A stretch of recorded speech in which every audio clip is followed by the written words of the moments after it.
Go ahead, Lila. Choose one. That's why they came. Reed Vance kept his voice low and even, the way he spoke when a decision had already been made in his mind, and he simply needed the world to catch up. 5 women stood in a neat line at the far end of the receiving room, each one polished, each one smiling, each one holding a leather folder against her chest like a small shield. They had all come for the same position.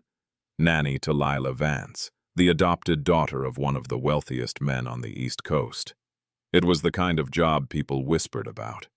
A salary larger than most family incomes, a private suite inside a house that looked like a museum, and a letter of recommendation afterward that could open any door in the country. The 5 women knew exactly what they were standing in line for. That was why their smiles did not waver. Go ahead, Reed said again, more gently this time. You can talk to them first if you want. Then, you tell me which one you like. Leela looked at the women. One of them gave a small wave with just her fingertips. Another lowered herself slightly at the knees so she would seem shorter, softer, less like a stranger in an expensive coat. They had all done this before. They knew how to make themselves small for a child.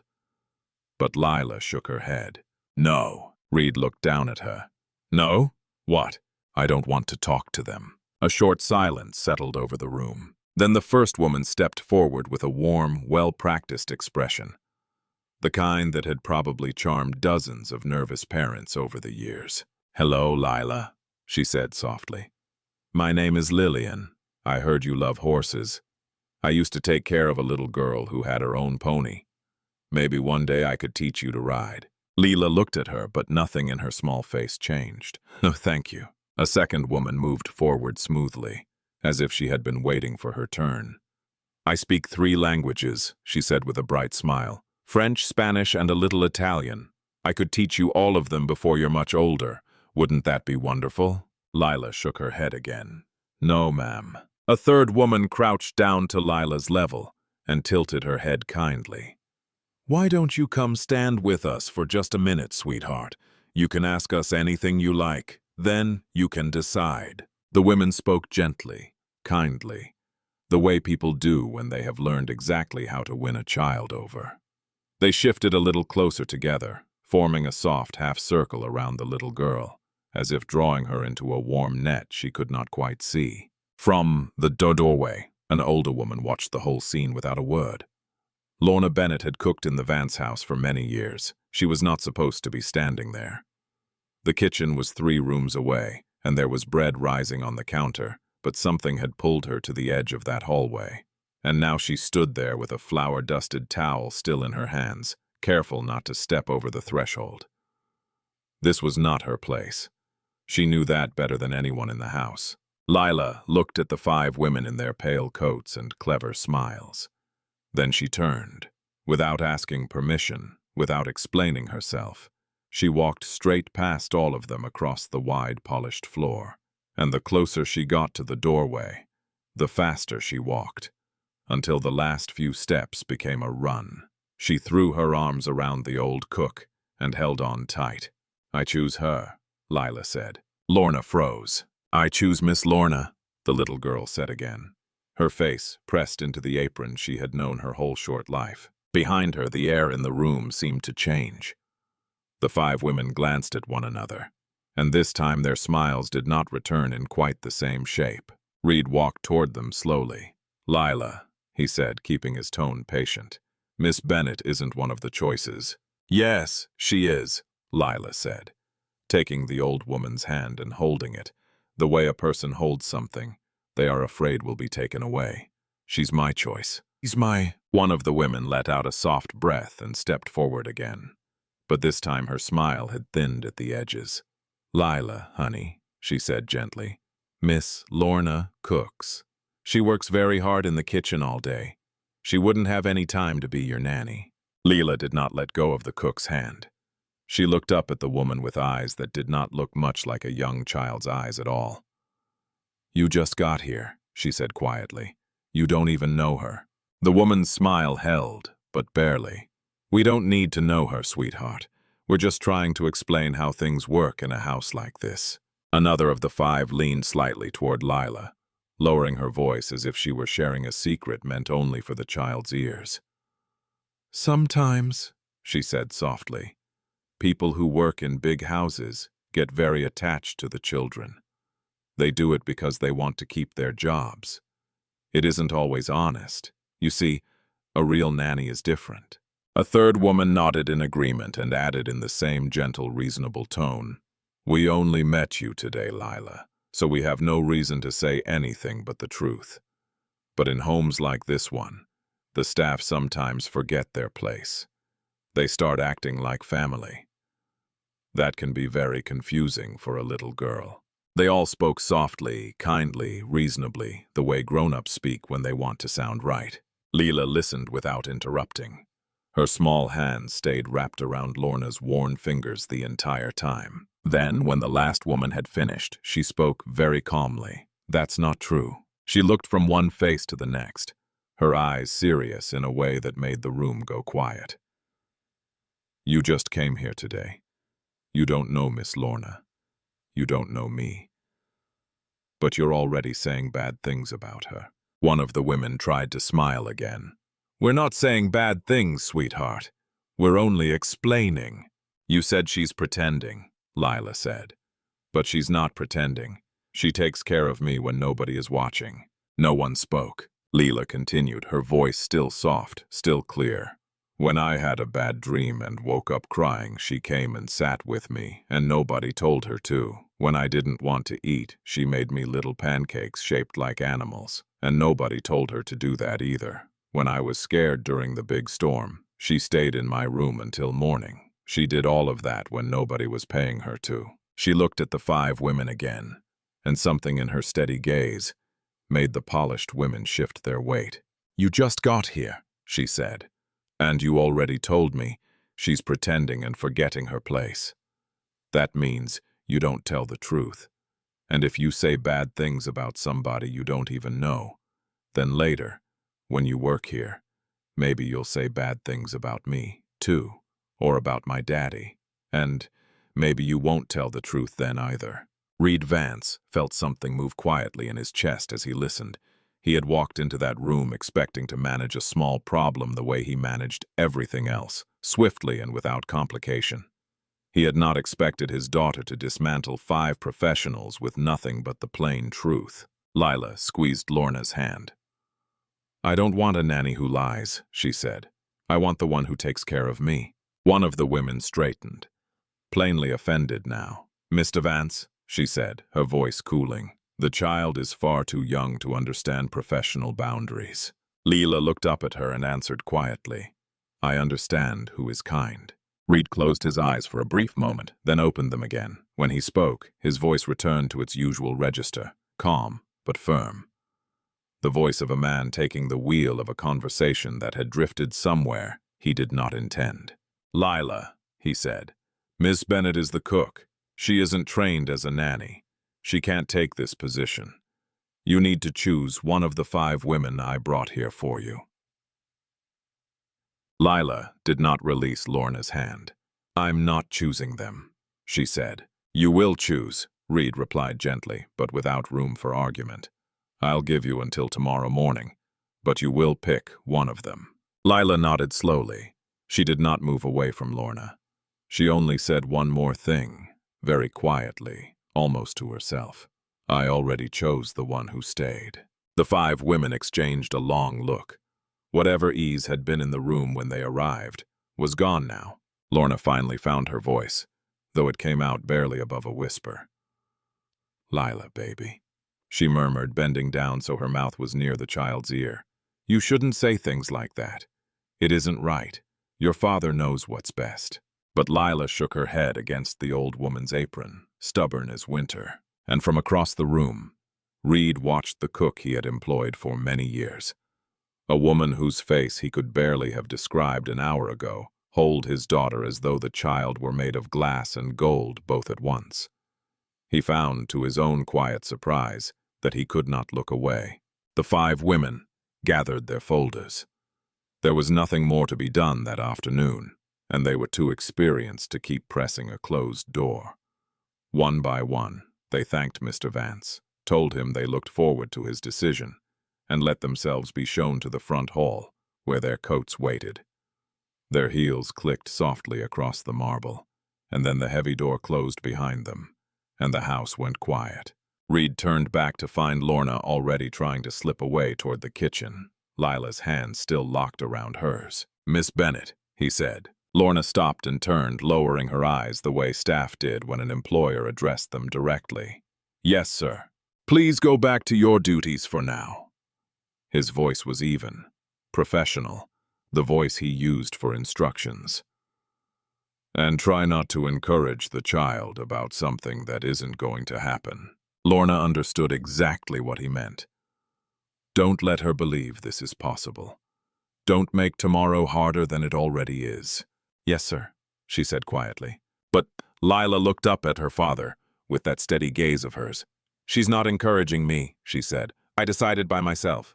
Reed crouched down so he was level with his daughter, something he did not often do. "Lila, I know you love Miss Lorna. I'm not asking you to stop loving her. I'm asking you to be reasonable. She has a job already. She cooks for the whole house. A nanny is a different thing." "How is it different?" He opened his mouth, then found he did not have a clean answer ready. "Because that's how a household works," he said finally. "Everyone has their place." Leela considered this with the seriousness she always gave to things that did not make sense to her. "But I didn't used to live here," she said. "I lived somewhere else with a different family, and then I came here, and now this is my place. So people can change places. That means Miss Lorna can change places too." Reed had built a career out of winning arguments. He had sat across tables from men who ran banks and men who ran cities, and he had rarely walked away the loser. But there was something about the plain logic of a young child that left no opening, no angle, nothing to push against. He stood up slowly. "Go upstairs and wash for dinner," he said. "We'll talk more tomorrow." Lila nodded. She finally let go of Lorna's hand, but at the doorway she turned around. "I'm still choosing you, Miss Lorna," she announced. And then she ran up the stairs 2 at a time. When the small footsteps had faded, Lorna let out a breath she seemed to have been holding for an hour. "I'm sorry, sir," she said. "I never said a word to her about any of this. I would never put ideas in her head. I know my place in this house." "I know," Reed said. And he did know. That was almost the strangest part. He looked at the woman standing in front of him, gray hair pinned back, flour still on the front of her apron, hands that had clearly worked hard for a very long time. "How long have you been with us?" "Many years this past autumn, sir. Since before Miss Lila came. And before that I cooked for a family for years, and before that a hotel kitchen when I was young." She said it simply, without pride or apology, the way a person states facts about a life they have already lived. Reed nodded. He almost let the conversation end there. It would have been the easy thing. Instead, he heard himself ask, "When Lila had that fever last winter, the bad one, were you the one who stayed with her?" Something flickered across Lorna's face. "Yes, sir." "That wasn't your job." "No, sir." "Then why did you do it?" She hesitated, and for the first time, he saw that she did not want to answer. The other questions she had answered without pause, but this one she held for a moment, as if it cost something to say out loud. Finally she did.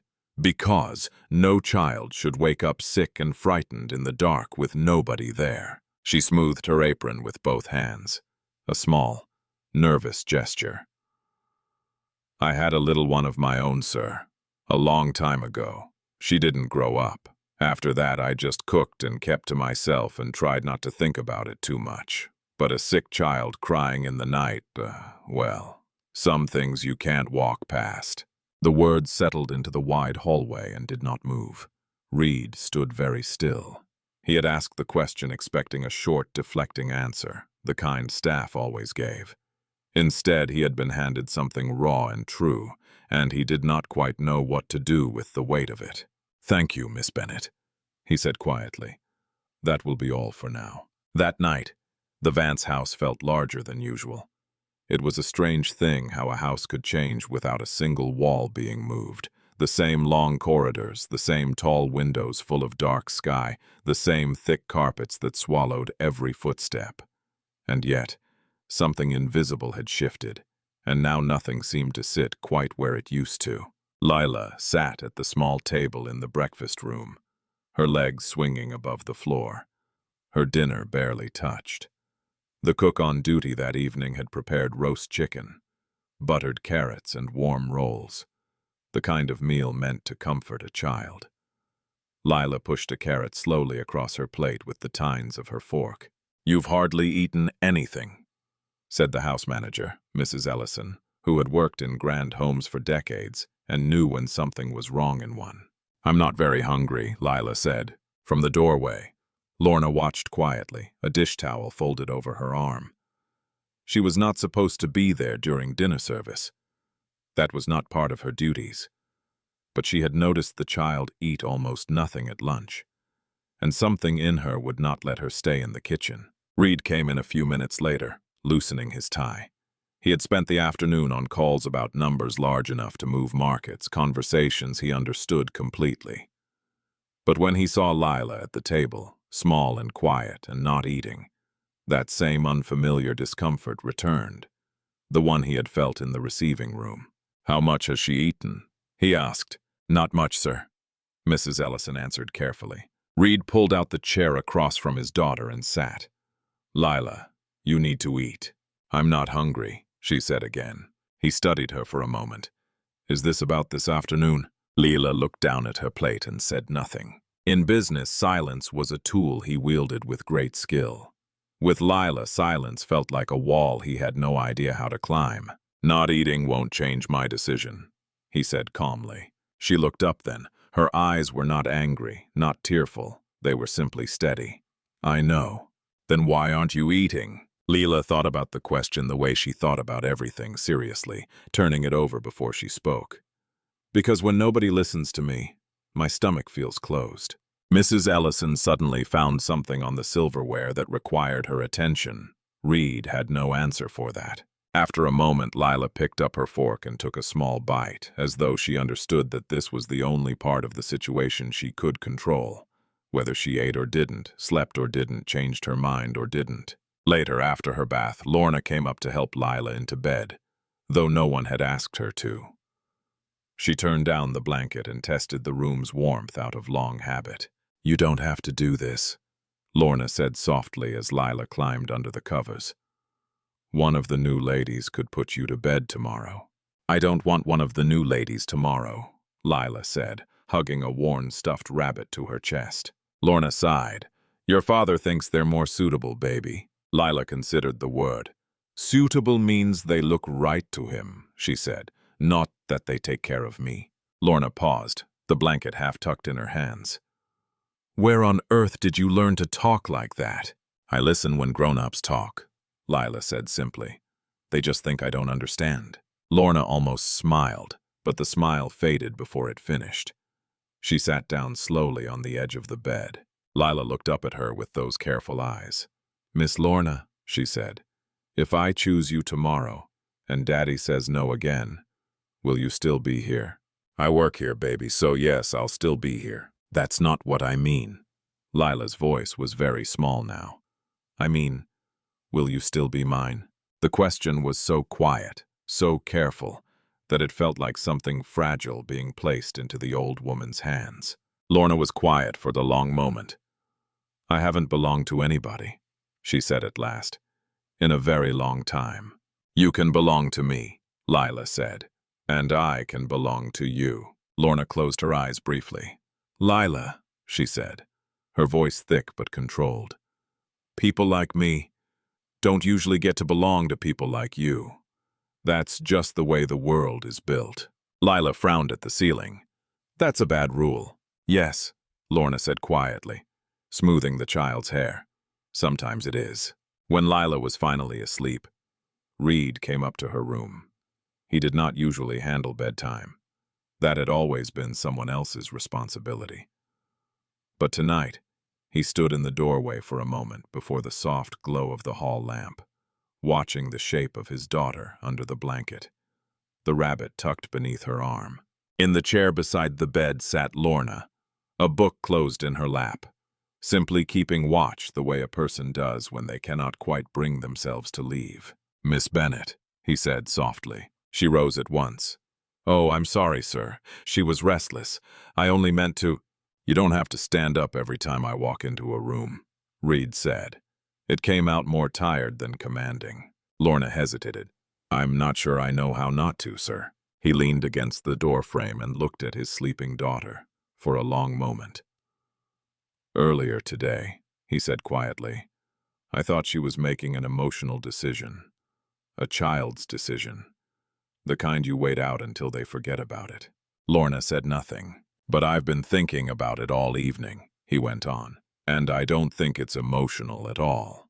I think she's being practical. She picked the person who shows up, the one who stays when she's sick, who notices when she won't eat, who comes when she's scared in the dark." He paused. "That isn't a child being silly. That's a child being right." Lorna looked down at the book in her hands. "Children always know who shows up, sir," she said. "They don't have all the words for it yet, but they always know." Reed was quiet for a while. Then he said something that surprised even himself. "When I was a boy about her age, I had a nanny. Her name was Elena. She raised me, really, more than my parents did. They were always traveling, always at some event. Elena was the one who was there." He stopped. "When I was older, my father decided I was too old for a nanny. I came home from school one day, and she was simply gone. No goodbye, no explanation. That was how things were done in our house." Lorna's eyes lifted to his face. "I'm sorry, sir. That's a hard thing for a child." "I didn't understand it then," he said. "I think I understand it now." He looked at Lila. "I learned that day that the people who love you in a house like this are considered temporary, replaceable. You don't get attached because attachment is inconvenient." His jaw tightened. "I built my whole life on clean lines after that. Titles, positions, contracts, and everyone in their place. It made me very successful." "It's a fine way to run a business, sir," Lorna said gently. "Yes," he almost laughed. "It's a terrible way to raise a child." The two of them stood in the soft light. An unlikely pair. The wealthy man and the cook. Both looking at the small girl who had set all of this in motion without raising her voice once. The next morning came in with bright sun reflecting off the lawn.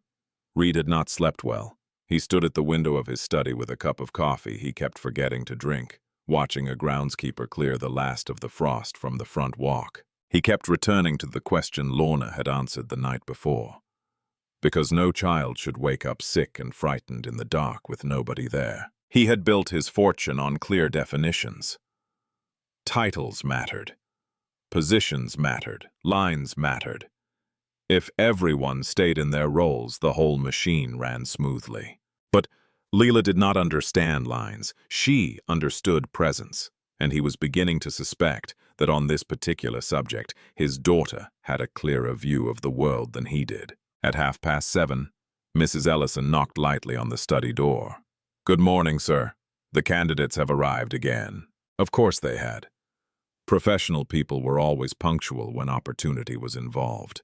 "I'll be down in a moment," Reed said. Upstairs, Lorna was sitting on the edge of Lila's bed, brushing the child's hair into 2 neat sections before braiding. "You don't have to braid it so tight," Lila said. "If I don't braid it tight, it won't stay neat all day," Lorna replied. "I don't care if it's neat." "I do," Lorna said softly. "When you walk out into that room full of people, I want you to look like a child who is loved and cared for. That matters, baby. Even when it shouldn't, it does." Leela was quiet a moment. "I am loved and cared for," she said. Lorna's hands paused in the braid, then continued. "Miss Lorna," Lila said, "I'm going to choose you again today." The old woman closed her eyes for just a breath. "I know, baby," she said. "I know you are." "Your father may be very firm," Lorna said carefully, tying off the second braid with a pale blue ribbon. Leela shrugged a little. "He's not really angry, he's just not listening yet." Lorna almost smiled at that. Not listening yet. as though listening were a season that would arrive on its own. "You have to be respectful when you talk to him," she said. "I will," Lila replied, "but I'm not changing my answer." Lorna turned the child gently by the shoulders so they were face to face. "Why are you so sure?" she asked quietly. She genuinely wanted to know. She had spent many years in this house teaching herself not to want things. And now, a young child was unraveling all of that careful work in a single week. Lila looked at her as though the answer were the simplest thing in the world. "Because you stayed." Lorna felt something break and mend at the same time inside her chest. Downstairs, Reed stood near the cold fireplace when Lila came into the room. The 5 women had been seated this time, their folders arranged on the low table in front of them. They rose when the child entered, smiles ready. Lorna did not come all the way in. She stopped at the doorway where staff stood, not where family stood. Close enough that Lila could see her, but no closer. "Good morning, Lila," the first woman said brightly. "Did you have a good sleep? Did you think about everything we talked about?" "Yes, ma'am," Lila said politely. "I thought about it." "Would you like to sit with us for a few minutes?" another asked. "Before you decide." "No, thank you, ma'am." Reed watched his daughter. He noticed she was not nervous, not upset, not defiant. She looked the way she looked when she had finished a puzzle and knew exactly where the last piece belonged. "Lila," he said, "have you made your decision?" "Yes, sir." The room seemed to hold its breath. "All right," Reed said. "Go ahead." Lila did not walk toward the 5 women. She turned in the opposite direction and crossed the floor straight to the doorway, where she reached up and took Lorna's hand. "I choose Miss Lorna," she said. "I chose her yesterday, and I choose her again today." One of the women let out a small, frustrated breath. Another tried to keep her smile and failed. The woman in the gray suit, who seemed to be their unofficial leader, spoke, her voice still controlled but sharper now. "Lila, you're making this decision based on feelings. A nanny has to be trained, educated. She has to prepare you for school, for society, for the kind of life your father is building for you. That's what we do. That's what we're for." Lila listened politely, then asked, "Did any of you stay all night with a child who was sick, even when nobody was paying you to?" The women exchanged quick glances. "That is what we are paid to do," one of them said. Lila shook her head slightly. "Miss Lorna did it when nobody was paying her to." Another woman tried a softer approach, crouching down with a kind smile. "Lila, we could teach you so many wonderful things, languages, music, painting. We could take you to museums and concerts. We could give you every opportunity in the world." Lila nodded thoughtfully. "That sounds nice." The women relaxed, just slightly. "But when I'm scared at night," Lila said, "I don't need a museum. I need the person who comes when I call." No one spoke after that. Lila turned to her father. "You told me to choose," she said. "So I did. I choose the person who takes care of me when nobody is looking." Reed looked at his daughter, and in that moment, he saw clearly what he had not let himself see before. Lila was not choosing between accomplished nannies and a cook. She was choosing between 5 strangers and the one person in the entire house who had never once left her alone when she was frightened. "Could you give us a moment, please?" he said to the 5 women. They stood, gathered their folders, and filed out with polite expressions that did not reach their eyes. The gray-suited woman paused at the door. "Mr. Vance," she said quietly, "if I may speak frankly, a child who learns she can override her father's decision by holding her breath and digging in her heels will learn to override a great many other things. We see it all the time in these households. The staff become too important. The lines blur. It does the child no favors in the long run." Reed looked at her for a long moment. "Thank you for your time," he said. It was not an answer, and she knew it. She inclined her head and left. When the front door closed, only 3 people remained in the wide, quiet room. Reed walked slowly to the low table where the women had left nothing behind but the faint impression of their folders. He turned to face Lorna, who stood very still in the doorway with Lila's hand in hers. "Lila," he said, Go sit on the sofa for a minute. I need to talk to Miss Lorna. Lila obeyed, climbing onto the long sofa with her stuffed rabbit, her eyes moving carefully between the two adults, missing nothing. Miss Bennet, Reed said, I'm going to ask you something, and this time I need the real answer, not the careful one, not the answer you think I want to hear. Lorna's hands folded in front of her apron. Yes, sir. If I offered you this position officially, Lila's nanny with full responsibility for her, would you take it? Lorna's eyes widened. Sir, I don't think that would be proper. I'm the cook, I haven't any training. There are people who know about schools and schedules, and that's not what I asked. Reed said gently. I asked if you would take care of her. She looked over at Lila, sitting on the sofa, watching them, listening to every word with the whole of her small attention. I've been taking care of her, Lorna said quietly, for years now in the ways that don't show up on paper. I know, Reed said. I went through the household reports last night. You're the one who knows which nights she can't sleep. You're the one who noticed she was getting sick before the doctor did. You're the one who makes those little animal pancakes when she won't eat. You're the one she runs to when she's afraid. He paused. You've been doing the job for years. You just didn't have the title. Lorna's hands tightened on the front of her apron. That may be, she said softly.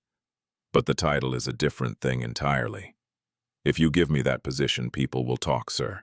They'll say I used the child to climb. They'll say I forgot my place. They'll say there's something wrong about it. They probably will, Reed agreed. I've lived a long time, Lorna went on. I know how the world works. People like me don't move into positions like that in houses like this. Not without everyone deciding something improper is going on. Reed was quiet for a moment. Then he said something that surprised even himself. I think something improper was already going on, he said. I just couldn't see it until my daughter pointed at it. The most important person in my child's daily life was a woman I had officially listed as kitchen staff. The person she trusted most in the world had to stand in a doorway instead of sitting at a table. That's the thing that was wrong, Miss Bennet. Not this. Lorna felt tears rise behind her eyes, but she did not let them fall. I never needed a title to care about her, sir. I know, Reed said, but sometimes a title is how the world recognizes what the heart already knows. And more than that, he glanced toward Lila. A title is a promise. If I write it down, if I make it real, then no one can decide one morning that you're unnecessary and make you disappear the way my father did with Elena. I won't have my daughter learn what I learned.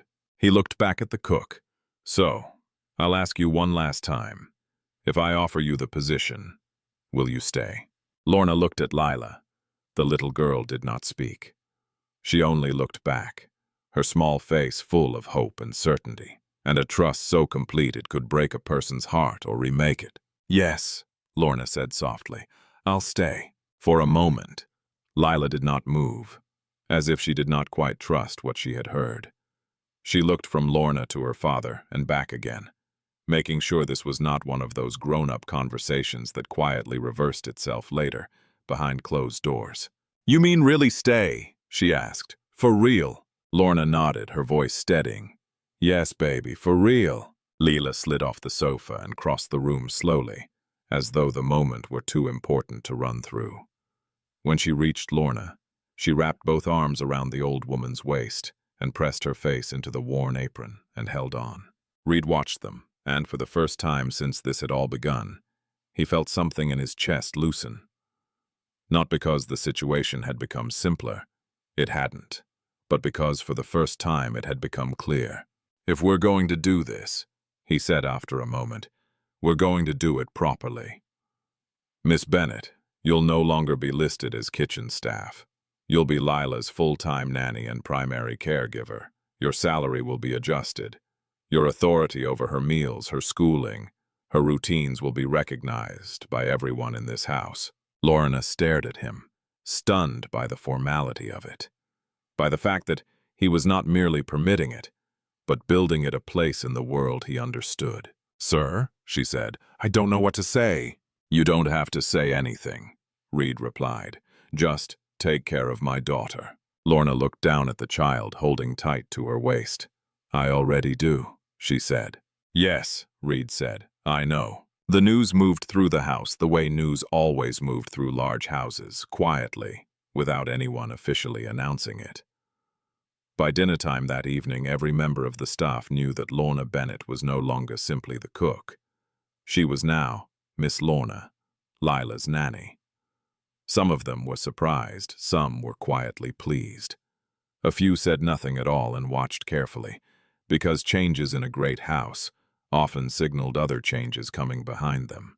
At dinner, Lila was happier than Reed had seen her in a long time. She ate everything on her plate, even the green beans.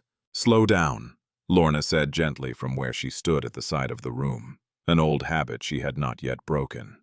"I'm hungry," Lila said. "That's because you didn't eat enough yesterday," Lorna replied. Reed watched the exchange. It was such a small thing, the way Lorna spoke to his daughter. Not the careful voice of an employee addressing the master's child, but the easy authority of a person who had the right to care whether the girl ate her vegetables. "Miss Lorna," Lila said suddenly, "can you sit with us?" Lorna looked immediately to Reed. She did not move until he nodded. Then she crossed to the end of the long table and sat at the very edge of the chair. Her back straight, her hands folded, as if she might be asked to stand again at any moment. Leela pushed the basket of rolls toward her. "You have to eat too." Lorna took one small roll. "Thank you, baby." For a few minutes, they ate quietly, but the quiet felt different than it had on other nights. Less empty, less formal, as if the room itself was slowly learning the shape of a new arrangement. Later that week, Reed had a lunch at his club with 2 business associates and their wives. The kind of social meal that was half business and half reputation. The sort that mattered in ways no one ever wrote down. Somewhere between the second course and the coffee, one of the men asked easily, "So I hear you were hunting for a new nanny. Find anyone good?" "I did," Reed said. "From that agency in the city." "No," Reed said, lifting his water glass. "From my own house." The man frowned. Meaning the person who was already taking care of my daughter is now officially the person taking care of my daughter." One of the wives tilted her head with a polite, puzzled smile. "You promoted someone from inside. From what position?" "She was our cook." There was a small pause at the table. Not rude, not openly disapproving. Just the particular silence that falls when people are deciding how to react to something that does not fit their expectations. "Well," one of the men offered carefully, "loyalty in staff is worth a great deal." "Yes," Reed agreed, "it is." But he did not explain further, because he knew that if he said, "She's the one who stayed with my daughter through the worst night of her life," the conversation would become uncomfortable for people who preferred to think of care as something that could be hired, scheduled, and replaced. The wife who had asked about the position was not finished. "You'll want to be careful, you know," she said with the gentle certainty of someone offering wisdom. "It's never wise to let staff become too important to a child. It makes the separation so much harder later on. Children grow up, they don't need a nanny forever." Reed set down his cup. "That's true," he said evenly, "but I'm not planning on a separation." The table moved on to other things, but the woman's words stayed with him on the drive home, turning over in his mind. They don't need a nanny forever. No, he thought, but everyone at every age needs at least one person who chose to stay. That evening, when Lila came home from school, she ran straight into the kitchen, forgetting for a moment that Lorna no longer spent her whole day there. "I got a gold star in reading," she announced, finding the old woman at the counter slicing apples. "That's because you practiced," Lorna said, smiling. "And because you made me read even when I didn't want to," Lila said. "That too," Lorna agreed. Lila leaned against the counter and looked up at her with sudden seriousness. "Are you happy about being my nanny?" Lorna set down the knife and wiped her hands slowly on her apron. The question deserved a true answer. "Yes," she said, I'm happy. Leela nodded, satisfied, and reached up to take an apple slice. Through the kitchen doorway, Reed stood with a folder of work in his hand. He had meant to ask Lorna about the weekend schedule, but he did not interrupt. He simply watched the two of them, the old woman and the child, in the warm light of the kitchen, and felt that the most important thing happening in his house that evening had nothing to do with the folder under his arm. Within a short time, the new routine had begun to feel ordinary. And ordinary, Reed was learning, was a kind of love when it came to children. Every morning, Lorna sat at the breakfast table with a small notebook, checking Lila's school schedule, packing her lunch, reminding her about spelling words and reading assignments.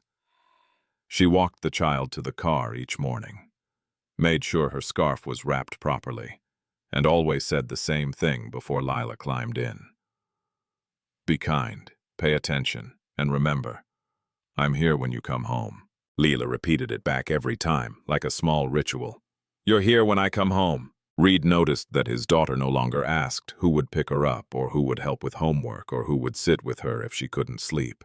She already knew the answers. The not knowing had gone out of her, and something settled and certain had taken its place. One evening he came home earlier than usual. The house was quiet except for two voices drifting from the library. He stopped in the hall when he heard Lila reading aloud, slowly sounding out a difficult word, and then Lorna's voice, gentle, telling her to try the whole thing again. He leaned toward the doorway and looked in. Lila sat on the carpet with a book open in her lap. Lorna sat in the armchair beside her, listening with her whole attention, correcting a word here and there, then telling the girl to read it once more. It was such an ordinary scene that most people would never have thought it important. But Reed knew something now that he had not known before. Ordinary moments were what built a childhood. Not the vacations or the private schools or the expensive gifts. Moments like this one. Someone listening while you read. Someone reminding you to sound out the word again. Someone sitting in the same chair every evening, so you always knew exactly where to find them. He stepped into the room. How's the reading going? Lila looked up. I got most of the words right. She did very well, Lorna said. She just rushes when the story gets exciting. Reed smiled faintly. I used to do that too. Leela closed the book and looked at him. Did somebody listen when you read? The question caught him off guard. He thought for a moment. My nanny did. Elena. She sat in a chair a lot like that one and listened to me read every night. What happened to her again? Lila asked quietly, though she already knew. My father decided I was too old for her, so she left. Did you get to say goodbye? Reed shook his head once. No. Leela looked down at her book, then back up at him with great seriousness. I'm glad you didn't send Miss Lorna away. Lorna looked at Reed, and Reed looked back at her. And in that moment, both adults understood that the child was not really talking about the past at all. She was talking about the future she had been afraid of, the one where the people you loved disappeared without explanation. And she was telling them, in her plain way, that the fear was gone now. Later that night, after Lila was asleep, there came a soft knock at the door of Reed's study. Come in, he said. Lorna stepped just inside. Lila's asleep, sir. I wanted to let you know before I turned in. Thank you. Reed hesitated, then turned the framed object on his desk so she could see it. It was Lila's drawing, the three figures holding hands, which he had quietly taken from the kitchen and had framed. I thought you should see this. Lorna crossed the room and took the frame in both hands. The tall figure in a dark suit, the small figure with two braids, the woman in gray between them, holding both their hands. She had seen the drawing before, taped to the refrigerator, but framed it, looked permanent, recognized. Sir, she said, not quite sure what she meant to say. Can I ask you something, Miss Bennett? Reed leaned back in his chair. Why did you stay that night? The fever. I asked you once and you told me about your own little girl, but there's more to it than that, isn't there? Lorna was quiet for the long moment, holding the frame. When my daughter was small, she said at last. She got sick once, badly, and I had to work. I couldn't be there. A neighbor sat with her, and she was all right in the end. That wasn't what took her. That came later. But I never forgot the look on her face when I finally came home. Like she'd been waiting and wasn't sure anyone would come. Her voice was steady, but it carried years inside it. So when your Lila woke up sick and crying for someone, I just couldn't be the person who didn't come. Not again. Not ever again. Reed was quiet. Then he said very quietly, "Thank you for being the person who comes." As spring arrived that year, the frost retreated first from the edges of the driveway, then from the gardens, then from the wide lawn behind the house. The bare trees put out small green buds, and the morning air no longer hurt to breathe. Inside the Vance house, the windows were opened more often now, and the rooms no longer felt sealed and silent the way they had all winter. All change, Reed had learned, rarely arrived all at once. It arrived in small, ordinary days that slowly became a different life. On a Saturday morning, Lila and Lorna knelt together in the garden, planting flowers. Lila wore gardening gloves slightly too big for her and kept getting soil on her knees. "You pat the dirt down gently," Lorna said, guiding the small hands. "Not too hard, or the plant won't have room to breathe like this. That's right. Everything living needs room to breathe." Reed watched from the terrace, with a cup of coffee going cold in his hand.